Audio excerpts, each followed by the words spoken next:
పని పాట లేని వాళ్ళే మిగతా వాళ్ళ విషయాల్లో తలదూరుస్తారు. వీటన్నింటినీ పట్టించుకుంటే జీవితంలో ముందడుగు వేయలేము.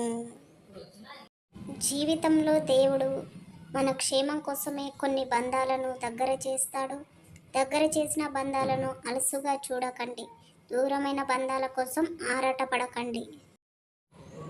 మనల్ని మోసం చేసిన వాళ్ళు ఏం బాగుపడతారో అనుకుంటాం, కానీ నిజానికి వాళ్ళే బాగుంటారు. బాగుపడిన వాళ్ళు చాలా వరకు ఎదుటివారిని మోసం చేసిన వాళ్ళే. నువ్వు ఆశపడ్డ ప్రతీదీ నీకు దక్కకపోవడం నీ తప్పు కాదు. నీది కాని ప్రతీదీ నువ్వు ఆశపడటమే నీ తప్పు. మనకు ఉన్నంతలో సంతృప్తిగా ఉండడం నేర్చుకుంటే జీవితం ఎప్పుడూ సంతోషంగానే ఉంటుంది.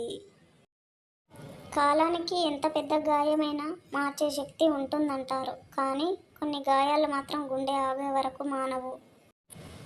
వేరొకరి మాటకి కట్టుబడి ఉండటం కంటే నీ మనసుకు నువ్వు కట్టుబడి ఉన్నప్పుడే నిన్ను నువ్వు గెలుస్తావు. నిజమే కదా మిత్రమా?